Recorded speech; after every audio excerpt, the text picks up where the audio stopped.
Hello everyone, कैसे हो आप सब। एक बार पुनः स्वागत है आप सभी का हमारे अपने YouTube channel Shiv coaching classes पर। उम्मीद करता हूं दोस्तों आप सभी अच्छे होंगे, आप सभी की पढ़ाई भी बेहतर ढंग से चल रही होगी।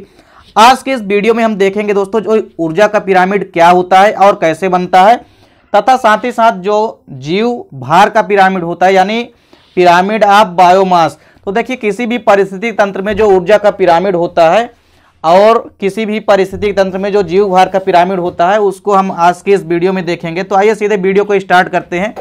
देखिए इसके पहले हमने प्रीवियस वीडियो में आपको जीव संख्या का जो पिरामिड होता है, चाहे वो घास के मैदान का हो, चाहे तालाब के पारिस्थितिक तंत्र का हो या किसी भी वन पारिस्थितिक तंत्र का हो, वो हमने आपको प्रीवियस वीडियो में करा दिया है। यदि आपने नहीं देखा तो आप प्लेलिस्ट में जाकर के देख सकते हैं।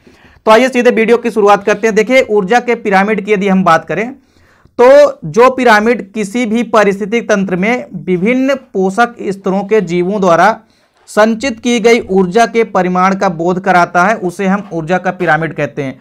यदि एक नॉर्मल तौर पर पिरामिड ऊर्जा के पिरामिड की डेफिनेशन समझें तो देखिए किसी भी पारिस्थितिक तंत्र या इकोसिस्टम में जो विभिन्न पोषक स्तर होते हैं, चाहे वो उत्पादकों से लेकर के प्राथमिक द्वितीयक तृतीयक उपभोक्ताओं तक की जो ऊर्जा होती है वो चूंकि एक दूसरे पर आश्रित होते हैं, चाहे वो उत्पादकों के ऊपर जो है उपभोक्ता आश्रित होते हैं और जो अपघटक होते हैं वो उपभोक्ताओं के ऊपर आश्रित होते हैं। तो जो ऊर्जा का पिरामिड होता है किसी भी परिस्थिति तंत्र में विभिन्न पोषक स्तरों के जीवों द्वारा जो है संचित की गई जो ऊर्जा होती है, यदि कोई पिरामिड जो है जीवों द्वारा संचित की गई विभिन्न श्रेणी के पोषक स्तरों के जीवों द्वारा जो संचित ऊर्जा है उसका परिमाण का यदि बोध कराता है तो उसे हम ऊर्जा का पिरामिड कहते हैं। यानी किसी भी पारिस्थितिक तंत्र में जो पिरामिड होते हैं, तो यदि ऊर्जा का पिरामिड की यदि हम बात करें तो जो विभिन्न पोषक स्तर होते हैं तो उत्पादकों से लेकर के अपघटकों तक की जो मुख्य रूप से ऊर्जा की जो श्रृंखला होती है, इनमें संचित की गई जो ऊर्जा के परिमाण होता है, इनका यदि कोई बोध कराता है पिरामिड तो ऐसे पिरामिड को हम ऊर्जा का पिरामिड कहते हैं। देखिए किसी भी खाद्य श्रृंखला में क्या होता है कि प्रत्येक स्तर के जो उपभोक्ता होते हैं वो भोज्य पदार्थों से प्राप्त ऊर्जा का 90% भाग जो है श्वसन में खर्च कर देते हैं। यानी यदि उत्पादकों में यदि हम बात करें तो सबसे पहले जो सूर्य से जो एनर्जी प्राप्त होती है उत्पादकों को, तो वो उसमें से एक या 2% ही उसका यूज करते हैं। अब उत्पादकों के पास जो एनर्जी है, उत्पादकों को जो उपभोक्ता खाते हैं, तो चूंकि उत्पादकों के पास यदि 100% एनर्जी है उसमें से वो 90% एनर्जी जो है अपने स्वयं के कार्यों में यूज कर लेते हैं और जो बचा 10% वो ऊर्जा को अपने शरीर के भार के रूप में रूपांतरित करता है। अतः किसी भी परिस्थिति तंत्र में मूल उत्पादकों में सर्वाधिक ऊर्जा होती है। इस प्रकार से हम कह सकते हैं कि जो उत्पादक होते हैं, उत्पादकों में मुख्य रूप से क्या होता है कि जो एनर्जी होती है वो सबसे ज्यादा होती है। मान लीजिए उत्पादकों के पास 100% एनर्जी है तो उसमें से 90% एनर्जी जो है वो अपने स्वयं के श्वसन या जैविक क्रियाओं में यूज कर लेते हैं। अब बची 10% एनर्जी उसको जो है वो प्राथमिक उपभोक्ता को स्थानांतरित कर देते हैं। यानी प्राथमिक उपभोक्ता जब उत्पादकों को खाएंगे तो उनको केवल 10% ही एनर्जी प्राप्त होगी। अब 10% एनर्जी किसको प्राप्त हुई? प्राथमिक उपभोक्ताओं को। और इसी प्रकार से प्राथमिक उपभोक्ताओं को द्वितीयक उपभोक्ता खाएंगे तो इस 10% एनर्जी को जो प्राथमिक उपभोक्ता है वो भी 90% इसका यूज कर लेंगे अपनी स्वयं के श्वसन या जैविक क्रियाओं में, और बचेगी शेष 10%। तो उस शेष 10% का वो भी अगले श्रेणी के उपभोक्ताओं को ट्रांसफर कर देंगे। तो इस प्रकार से एनर्जी लेवल जो है धीरे धीरे ह्रास होता जाता है। तो यदि हम कह सकते हैं कि जो प्रोड्यूसर या उत्पादक होते हैं, तो किसी भी जो ऊर्जा का पिरामिड होता है उसमें जो प्रोड्यूसर या उत्पादक होते हैं उनमें जो है ऊर्जा जो होती है वो सबसे ज्यादा होती है। अब चूंकि प्रोड्यूसर जो होते हैं इनकी ऊर्जा यदि ज्यादा है तो इनके पिरामिड का जो बेस है यानी जो आधार है वो कैसा बनेगा? चौड़ा बनेगा। और जैसे जैसे हम ऊपर की ओर जाते हैं यानी प्राथमिक द्वितीयक एवं तृतीयक श्रेणी के उपभोक्ताओं की ओर जैसे जैसे हम जाते हैं वैसे वैसे क्या होता है? एनर्जी लेवल घटता जाता है। तो चूंकि एनर्जी लेवल घटता जाता है तो पिरामिड का आकार भी धीरे धीरे ऊपर की ओर क्या है? सकरा होता जाता है। तो इस प्रकार से किसी भी परिस्थिति तंत्र में जो ऊर्जा का पिरामिड होता है वो हमेशा सीधा बनता है और सदैव एक ही दिशा में बनता है। ये आपसे ऑब्जेक्टिव में भी कभी कभी पूछ लेता है कि किसी भी परिस्थिति तंत्र में जो ऊर्जा का पिरामिड होता है वो कैसा बनता है, या आपसे ऐसा भी पूछता है कि ऊर्जा का जो प्रवाह होता है वो कैसा होता है। तो किसी भी इकोसिस्टम में या परिस्थिति तंत्र या परितंत्र में जो ऊर्जा का पिरामिड होता है वो हमेशा सीधा बनता है और जो ऊर्जा का प्रवाह होता है वो हमेशा एक दिशीय होता है। ये आपको याद रखना है। यहाँ पे आप एक डायग्राम के थ्रू भी समझ सकते हैं कि उत्पादकों की संख्या, चूंकि यदि हम बात करें उत्पादकों में तो जो एनर्जी लेवल होता है प्रोड्यूसर या उत्पादक में सबसे ज्यादा होता है। तो प्रोड्यूसर की यदि एनर्जी लेवल ज्यादा है तो इसका बेस जो है, बेस या आधार जो है इसका चौड़ा होता है। और जैसे जैसे हम प्राथमिक उपभोक्ता की ओर जाएंगे जो कि शाकाहारी होते हैं, इनमें एनर्जी लेवल जो है कम हो जाएगा। अब एनर्जी लेवल कम हो जाएगा, इसलिए इनका जो पिरामिड है धीरे धीरे कैसा होता चला जाएगा, सकरा होता चला जाता है। तो इस प्रकार से किसी भी एनर्जी लेवल जो है या एनर्जी का जो पिरामिड होता है वो हमेशा कैसा बनता है, सीधा बनता है, क्योंकि जैसे जैसे हम उत्पादकों से उपभोक्ताओं की ओर जाते जाते हैं इनमें जो एनर्जी लेवल होता है वो क्रमशः कम होने लगता है।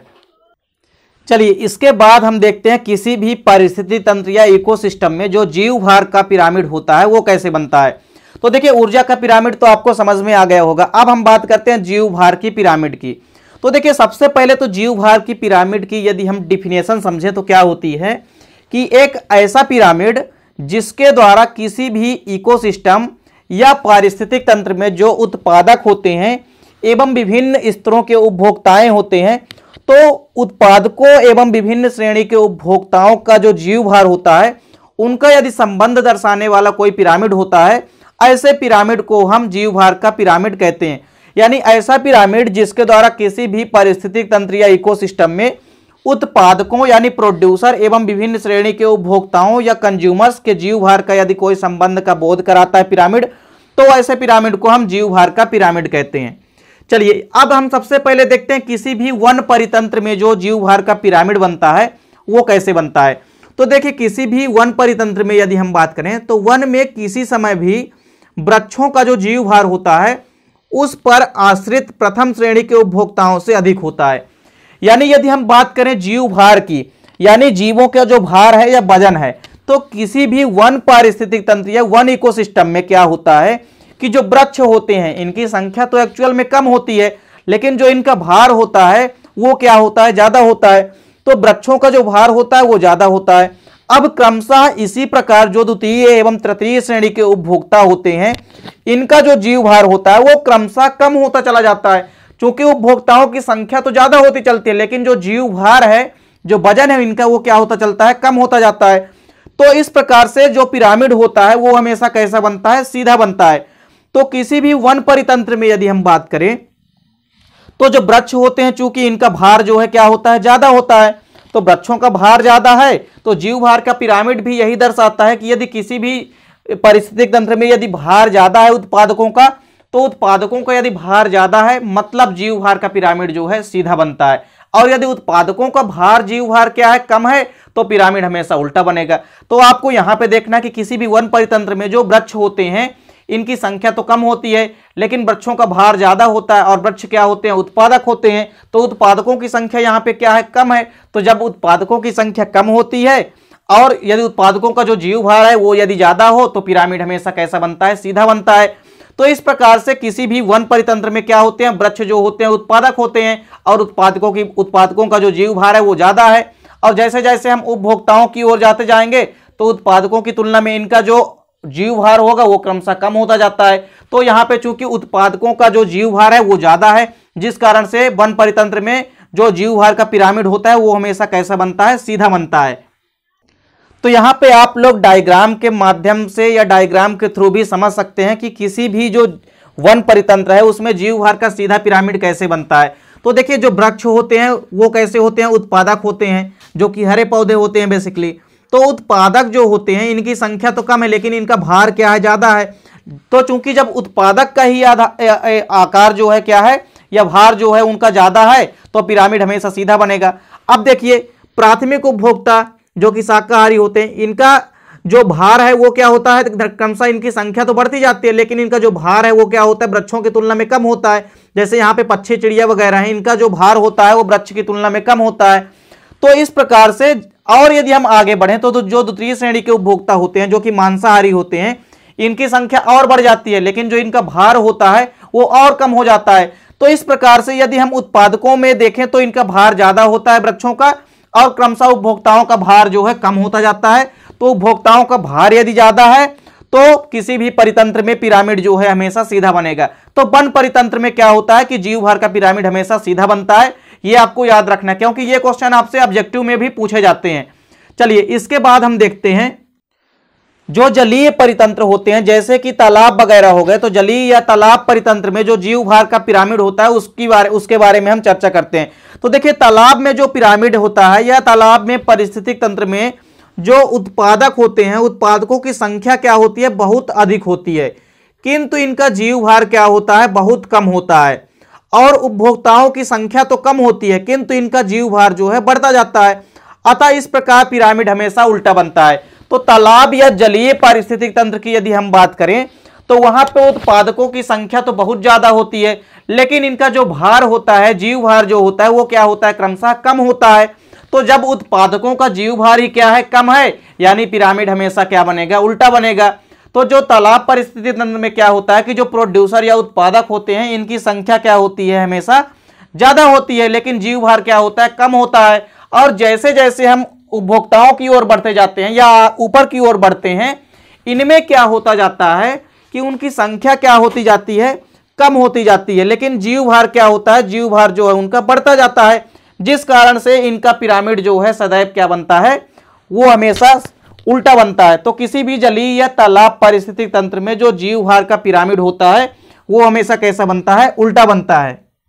तो यहाँ पे आप जलीय परितंत्र में जो जीव भार का पिरामिड है उसको आप डायग्राम के थ्रू भी यहाँ पे देख सकते हैं कि जो उत्पादक होते हैं बेसिकली, जिसके अंतर्गत डायटम्स एवं फाइटोप्लैंक्टन आते हैं, उत्पादकों की संख्या तो बहुत ज्यादा होती है, लेकिन क्या होता है कि इनका जो वजन होता है वो या भार जो होता है, इनका जीव भार जो होता है वो कम होता है।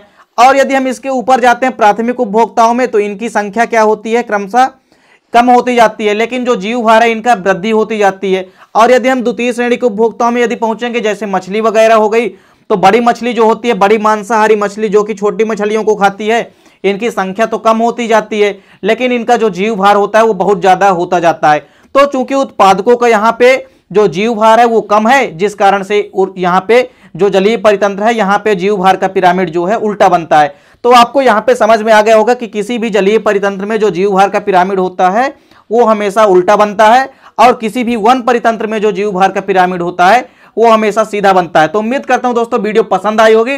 दोस्तों वीडियो अच्छी लगे तो लाइक और कमेंट कीजिए, साथ ही साथ दोस्तों के बीच शेयर कीजिएगा। मिलते हैं दोस्तों नेक्स्ट वीडियो में, तब तक के लिए जय हिंद, वंदे मातरम।